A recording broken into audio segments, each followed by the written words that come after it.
Εντάξει, έκτακτα νέα. Ο πρίγκιπας Χάρι μόλις έκανε την ανακοίνωση. Είναι αγόρι. Η σύζυγός του, Μέγαν Μάρκλ, έφερε στον κόσμο το πρώτο τους παιδί, το βασιλικό μωρό. Έχουμε το όνομα. Είναι ο Άρτσι Χάρισον Μάουντμπάτεν, από το Windsor. Η βασιλική οικογένεια δεν ήταν ποτέ μακριά από τις αντιπαραθέσεις. Αλλά αυτή τη φορά, το δράμα δεν αφορά εσωτερικές οικογενειακές διαφωνίες. Είναι κάτι πολύ μεγαλύτερο. Πρόσφατες αναφορές αποκαλύπτουν ότι ο πρίγκιπας Χάρι απέρριψε τα αποτελέσματα των εξετάσεων DNA που αφορούσαν τους γιους του. Και για να γίνουν τα πράγματα ακόμη πιο εκπληκτικά, απείλησε να μηνύσει. Τα νέα έχουν σοκάρει πολλούς. Σαν να μην έφταναν αυτά, ο Χάρι ζήτησε ένα ακόμη τεστ DNA. Τι αποκάλυψε όμως το πρώτο τεστ DNA και γιατί ο πρίγκιπας Χάρι έλαβε τόσο δραστικά μέτρα, όπως σημειώνει ο Χάρι, το άρθρο ανέφερε. Παραθέτω, μια πλεκτάνη για να κλέψουν ένα δείγμα του DNA μου για να ελέγξουν την καταγωγή μου. Γράφει. Παραθέτω, πολλές εφημερίδες είχαν αναφέρει μια φήμη ότι ο βιολογικός μου πατέρας ήταν ο James Hewitt, ένας άντρας με τον οποίο η μητέρα μου είχε σχέση μετά τη γέννησή μου.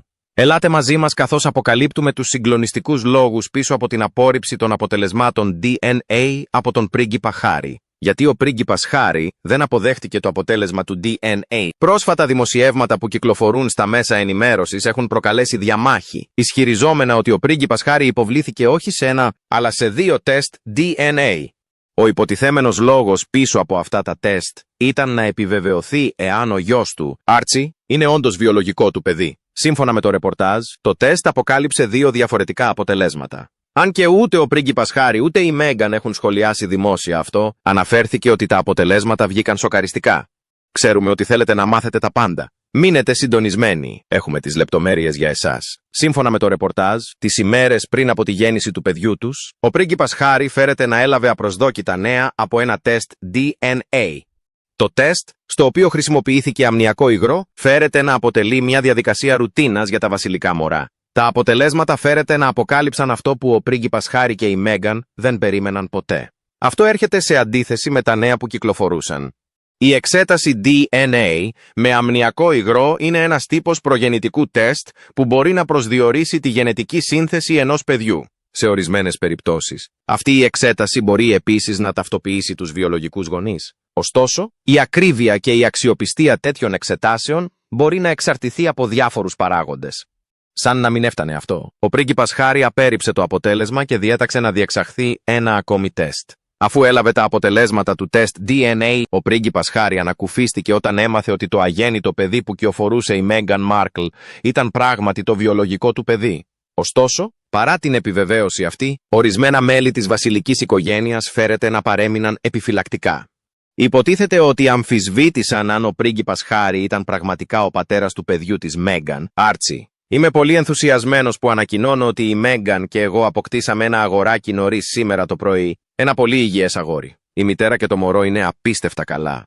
Αυτή η αμφιβολία εντός της βασιλικής οικογένειας μπορεί να δημιούργησε ένταση και αβεβαιότητα, η οποία τέντωσε τις σχέσεις μεταξύ του πρίγκιπα Χάρι, της Μέγαν και άλλων μελών της οικογένειας. Ωστόσο, η ιστορία δεν ξεκίνησε έτσι. Νωρίτερα, πριν εμφανιστούν οι φήμες, υπήρχαν διαμάχες σχετικά με την πατρότητα του πρίγκιπα Χάρι.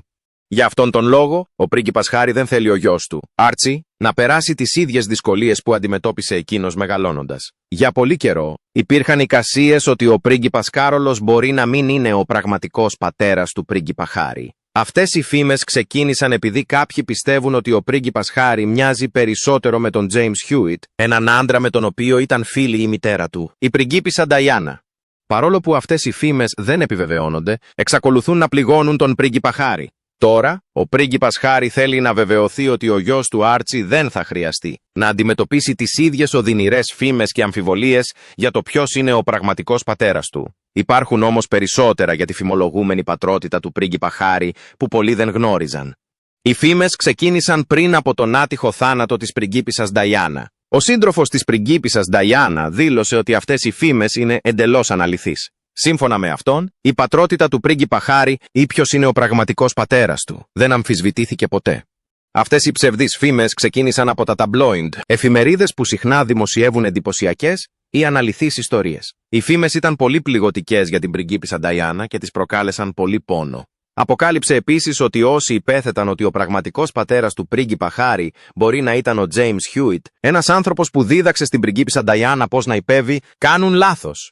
Κάποιοι το σκέφτηκαν αυτό επειδή ο Χιούιτ και ο πρίγκιπας Χάρι μοιράζονται κάποια κοινά σωματικά χαρακτηριστικά όπως κόκκινα μαλλιά και φακίδες. Ωστόσο, ο κομμωτής της πριγκίπισσας Νταϊάννα, Ρίτσαρντ Ντάλτον, λέει ότι αυτό δεν είναι δυνατό. Εξηγεί ότι ο πρίγκιπας Χάρι γεννήθηκε πριν καν η πριγκίπισσα Νταϊάννα γνωρίσει τον Τζέιμς Χιούιτ. Η πριγκίπισσα φαινόταν χαρούμενη, χαλαρή και πλήρως αναρωμένη από τον τοκετό της. Χαμογέλασε με τη συνηθισμένη της ντροπαλότητα στην ορδή των διεθνών δημοσιογράφων που περίμεναν αυτή τη στιγμή λιγότερο από 24 ώρες μετά τη γέννηση του πρίγκιπα Χάρι. Αυτό σημαίνει ότι ο Χιούιτ δεν θα μπορούσε να είναι ο βιολογικός πατέρας του πρίγκιπα Χάρι. Ο Ντάλτον μοιράζεται περισσότερα για τη σχέση του με την πριγκίπισσα Νταϊάννα στα πρόσφατα αυτοβιογραφικά του βιβλία. Μιλάει για τον στενό τους δεσμό και μοιράζεται μερικές ιστορίες. Το βιβλίο του Ντάλτον βοηθά να ξεκαθαρίσει τα πράγματα σχετικά με την καταγωγή του πρίγκιπα Χάρι.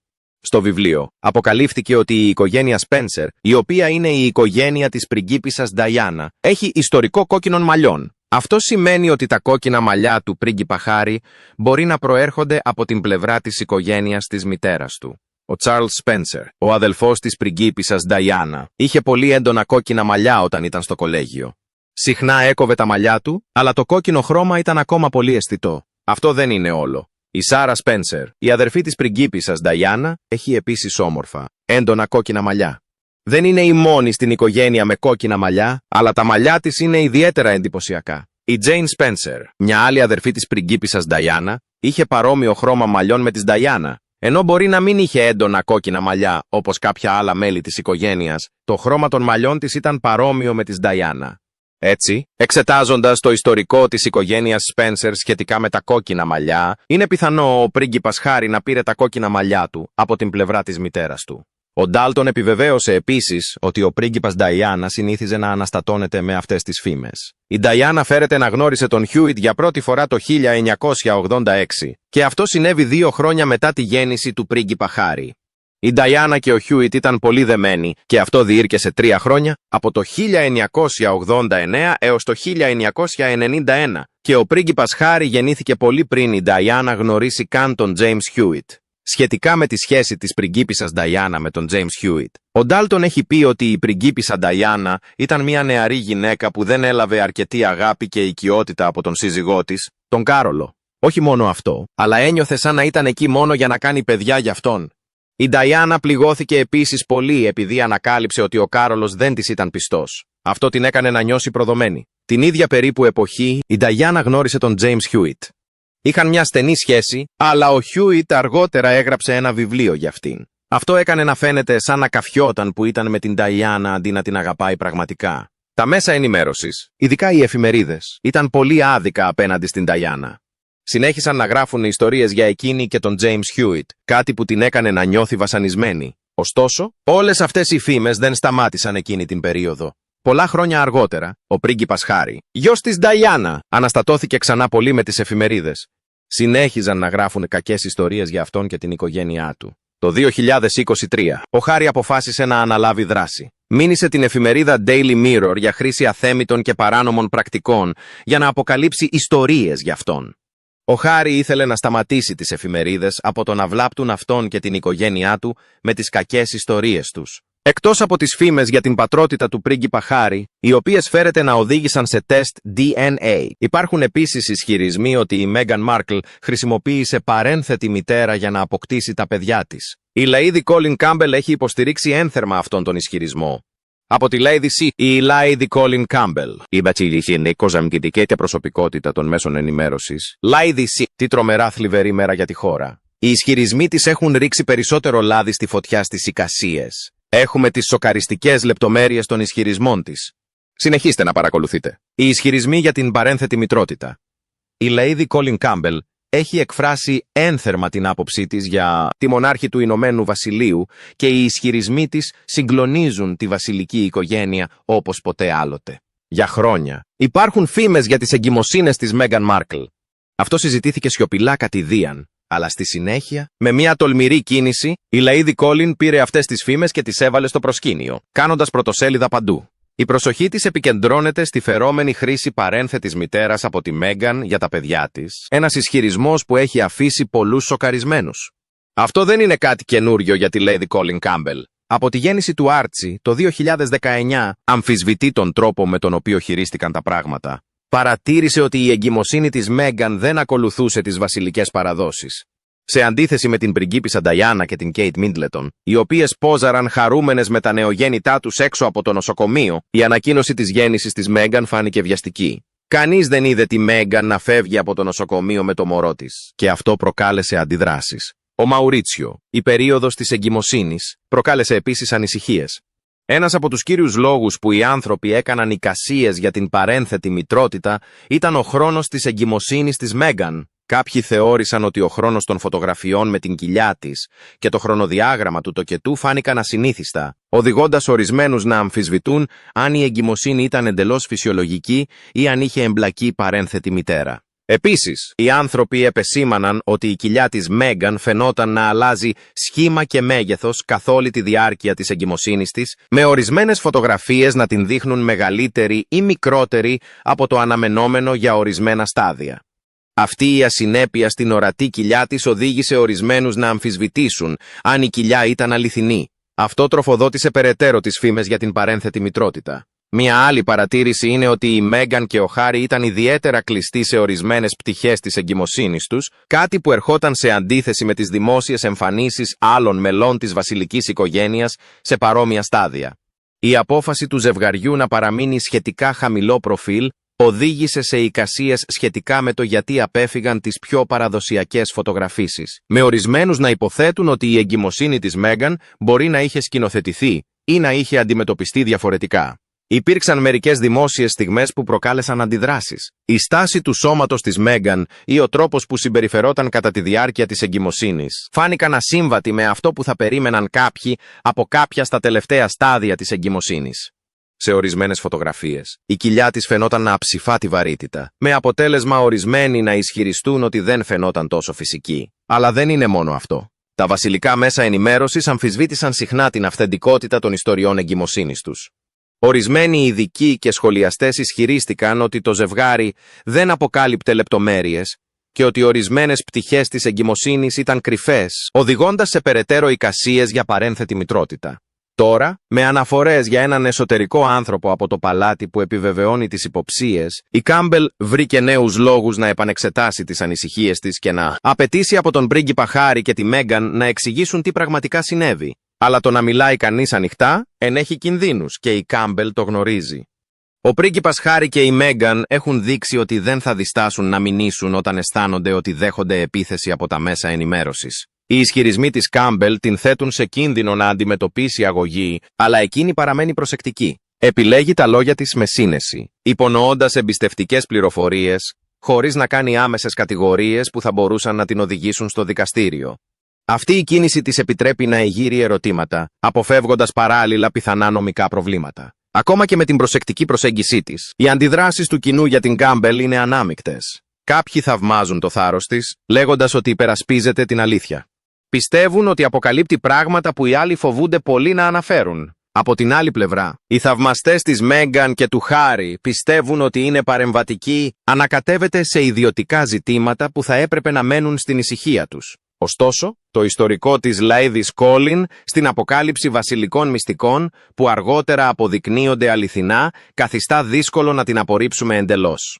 Είτε συμφωνεί ο κόσμος μαζί της είτε όχι. Την ακούει και αυτό ακριβώς θέλει. Και τα λόγια της σίγουρα έχουν αντίκτυπο. Η βασιλική οικογένεια αγνοεί ως επιτοπλίστων αυτές τις φήμες εδώ και χρόνια, απορρίπτοντάς τες ως ανοησίες.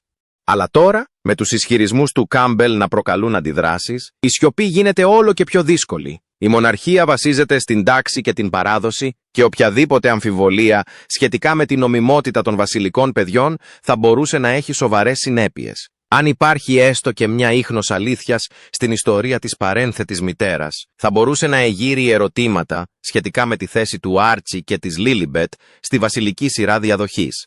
Σε ένα viral tweet ενός χρήστη του Twitter, που ισχυρίστηκε ότι είναι άνθρωπος των εσωτερικών χώρων του παλατιού, ισχυρίστηκε ότι έχουν γίνει συζητήσεις και κλεισμένων των θυρών, αν και το κοινό δεν γνωρίζει ακόμη τίποτα επίσημο. Ρίχνοντας λάδι στη φωτιά, το Radar Online επικαλέστηκε πρόσφατα τις έρευνες του Κάμπελ όταν ανέφερε τους ισχυρισμούς περί παρένθετης μητρότητας. Αυτό ήταν ένα σημείο καμπής. Για χρόνια, τα μεγάλα ειδησιογραφικά πρακτορεία απέφευγαν το θέμα, φοβούμενα τις νομικές συνέπειες. Αλλά όταν το Radar Online, μια ευρέως διαδεδομένη πηγή μέσων ενημέρωσης, αποφάσισε να δημοσιεύσει την ιστορία, άλλαξε τα πάντα. Έδωσαν αξιοπιστία σε συζητήσεις που προηγουμένως είχαν απορριφθεί ως απλά κουτσομπολιά, υποστηρίζοντας τους ισχυρισμούς τους με τη μακροχρόνια έρευνα του Κάμπελ. Ξαφνικά, αυτό δεν ήταν απλώς διαδικτυακές εικασίες. Ακόμα κι έτσι, η Lady Colin παραμένει επιφυλακτική. Συχνά υπενήσεται ότι γνωρίζει περισσότερα από όσα λέει, αλλά αποφεύγει να αποκαλύψει άμεσα στοιχεία. Αυτό την προστατεύει, ενώ παράλληλα διατηρεί την συζήτηση ανοιχτή. Σε αντίθεση με ορισμένες ταμπλόιντ εφημερίδες που επιδιώκουν να σοκάρουν, η Κάμπελ παρουσιάζεται ως μια ανήσυχη βασιλική παρατηρήτρια. Το αριστοκρατικό της υπόβαθρο της δίνει μια ορισμένη εξουσία που άλλοι δεν έχουν. Και το χρησιμοποιεί αυτό προς όφελός της. Κάνει ερωτήσεις αντί να κατηγορεί ευθέως κάποιον, κάτι που κρατάει τη συζήτηση σε εξέλιξη. Αλλά η Μέγαν δεν το παίρνει αυτό αψήφιστα. Σύμφωνα με δημοσιεύματα, εξετάζει το ενδεχόμενο να κινηθεί νομικά εναντίον της Κάμπελ επειδή έφερε ξανά στο προσκήνιο τις φήμες για την παρένθετη μητρότητα. Μια αγωγή θα μπορούσε να δώσει στα μέσα ενημέρωσης πολλές ιστορίες για να γράψουν και να συζητήσουν, τραβώντας ακόμη μεγαλύτερη προσοχή στην αντιπαράθεση. Ωστόσο, η προσφυγή στο δικαστήριο θα σήμαινε την αποκάλυψη προσωπικών λεπτομεριών σχετικά με τις γεννήσεις των παιδιών της, κάτι που η Μέγαν και ο Χάρι προσπάθησαν σκληρά να κρατήσουν ιδιωτικό. Τώρα αντιμετωπίζουν μια δύσκολη επιλογή, είτε να μηνύσουν την Κάμπελ και να διακινδυνεύσουν να αποκαλύψουν περισσότερα μυστικά, είτε να την αγνοήσουν και να αφήσουν τις φήμες να συνεχιστούν. Σε κάθε περίπτωση, μπορεί να καταλήξει σε μια κατάσταση όπου ηττώνται όλοι. Για να ενισχύσει το επιχείρημά της, η Κάμπελ έχει επικαλεστεί την ιστορία.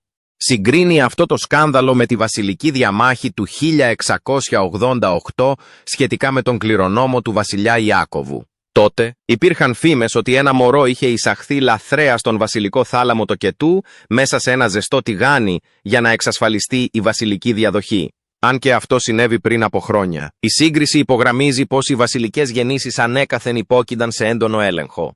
Η Κάμπελ υποστηρίζει ότι όπως ακριβώς οι άνθρωποι απαιτούσαν αποδείξεις τότε, έτσι και τώρα αξίζουν την ίδια διαφάνεια. Το επιχείρημά της είναι απλό. Η μυστικότητα οδηγεί μόνο σε περισσότερα ερωτήματα. Για την Κάμπελ, αυτό δεν αφορά μόνο τη Μέγαν. Πρόκειται για την προστασία της ακεραιότητας της μοναρχίας. Εάν συνεχίσουν να υπάρχουν αμφιβολίες για τον Άρτσι, και αυτό θα μπορούσε να προκαλέσει μακροπρόθεσμα προβλήματα για τη βασιλική οικογένεια, πιστεύει ότι ο μόνος τρόπος για να τερματιστούν οι εικασίες είναι το παλάτι να παράσχει αδιάσυστες αποδείξεις. Είτε αυτό σημαίνει την δημοσιοποίηση αρχείων γέννησης, είτε την προσφορά κάποιας μορφής επαλήθευσης. Λέει ότι είναι απαραίτητο να διατηρηθεί η εμπιστοσύνη του κοινού. Άλλωστε, η βασιλική οικογένεια είναι ένας εθνικός θεσμός και η νομιμότητά της έχει σημασία για εκατομμύρια ανθρώπους. Τώρα, το ερώτημα είναι πώς θα αντιδράσει η βασιλική οικογένεια. Η αγνόηση της διαμάχης δεν έχει αποδώσει και η Lady Colin δεν δείχνει σημάδια υποχώρησης. Καθώς τα μέσα ενημέρωσης ασχολούνται με την ιστορία και το δημόσιο ενδιαφέρον αυξάνεται, η πίεση αυξάνεται. Η βασιλική οικογένεια αντιμετωπίζει μια κρίσιμη απόφαση. Να αντιμετωπίσει τους ισχυρισμούς, αποκαλύπτοντας τι γνωρίζει για την ιστορία, ή να παραμείνει σιωπηλή και να ελπίζει ότι ο θόρυβος θα κοπάσει. Αλλά ένα πράγμα είναι σαφές. Πολλοί άνθρωποι έχουν επισημάνει ότι αυτό μπορεί να προκαλέσει μια βασιλική κρίση στη διαδοχή, παρόλο που ο Χάρι δεν είναι ο επόμενος στη διαδοχή. Πώς όμως θα συμβεί αυτό? Ας μάθουμε τι μπορεί να προκαλέσει η απάτη βασιλικής πατρότητας. Ένα σοβαρό πρόβλημα θα μπορούσε να συγκλονίσει τη Βρετανική βασιλική οικογένεια εάν πράγματι αποκαλυφθεί αργότερα μέσω ενός άλλου DNA ότι ο πρίγκιπας Χάρι δεν είναι ο πραγματικός πατέρας των παιδιών του, Άρτσι και Λίλιμπετ. Αυτό δεν θα ήταν απλώς ένα ιδιωτικό ζήτημα, αλλά θα προκαλούσε κρίση για την οικογένεια, τον μονάρχη, ακόμη και για τις χώρες που εξακολουθούν να αναγνωρίζουν τον Βρετανό βασιλιά. Οι κανόνες της βασιλικής διαδοχής εξαρτώνταν πάντα από σαφείς οικογενειακούς δεσμούς. Εάν αυτοί οι δεσμοί αμφισβητηθούν, το μέλλον της μοναρχίας θα μπορούσε να επηρεαστεί.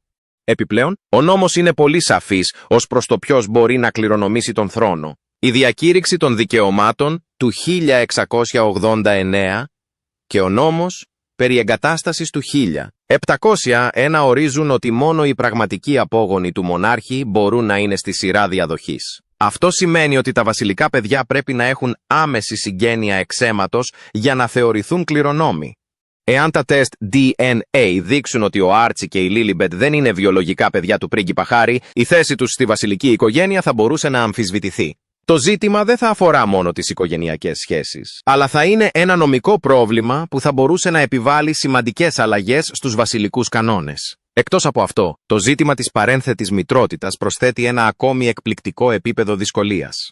Η Βρετανική βασιλική οικογένεια δεν χρειάστηκε ποτέ να αντιμετωπίσει την περίπτωση όπου ένας κληρονόμος γεννήθηκε μέσω παρένθετης μητρότητας. Οι βασιλικοί νόμοι επικεντρώνονται στη βιολογική κληρονομιά, επομένως, εάν εμπλεκόταν η παρένθετη μητρότητα, το δικαίωμα των παιδιών να αποκαλούνται βασιλικοί κληρονόμοι θα μπορούσε να συζητηθεί. Δεν υπάρχουν σαφείς κανόνες για το θέμα αυτό, πράγμα που σημαίνει ότι η βασιλική οικογένεια θα αναγκαζόταν να λάβει δύσκολες αποφάσεις. Αν ο Άρτσι και η Λίλιμπετ δεν ήταν φυσιολογικά παιδιά της Μέγκαν και του Χάρι, αυτό θα μπορούσε να αποδυναμώσει την αξίωσή τους σε βασιλικούς τίτλους και προνόμια. Κοιτάζοντας πίσω στην ιστορία, η Βρετανική μοναρχία έχει αντιμετωπίσει πολλές κρίσεις σχετικά με τη διαδοχή. Ένα από τα μεγαλύτερα προβλήματα συνέβη τον 12ο αιώνα, όταν ο βασιλιάς Ερίκος πέθανε χωρίς άνδρα κληρονόμου. Αυτό οδήγησε σε χρόνια πολέμου, όπως η αναρχία, καθώς διαφορετικοί άνθρωποι μάχονταν για τον θρόνο. Ένα άλλο παράδειγμα είναι ο βασιλιάς Εδουάρδος VIII, ο οποίος εγκατέλειψε τον θρόνο το 1936 για να παντρευτεί την Γουόλι Σίμψον, μια διαζευγμένη Αμερικανίδα. Αυτή η απόφαση άλλαξε την πορεία της βασιλικής ιστορίας.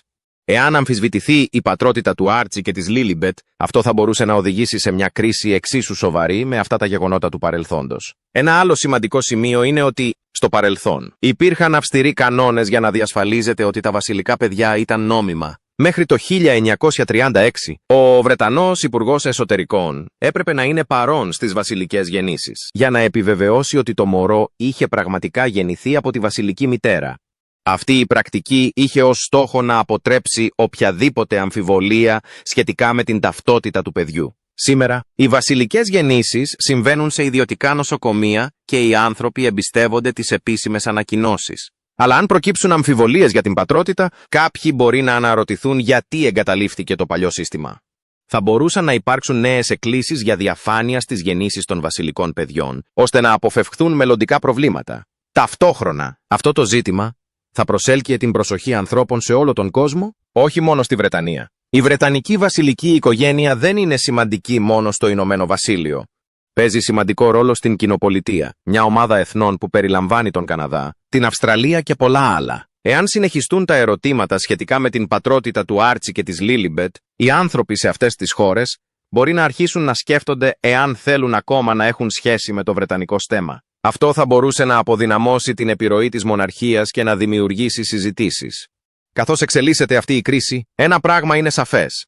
Θα είναι μια από τις μεγαλύτερες προκλήσεις που έχει αντιμετωπίσει ποτέ η Βρετανική μοναρχία. Η βασιλική οικογένεια έχει επιβιώσει από σκάνδαλα στο παρελθόν, αλλά αυτό θα ήταν διαφορετικό. Θα την ανάγκαζε να αντιμετωπίσει όχι μόνο προσωπικά οικογενειακά ζητήματα, αλλά και νομικά, πολιτικά και ιστορικά ζητήματα.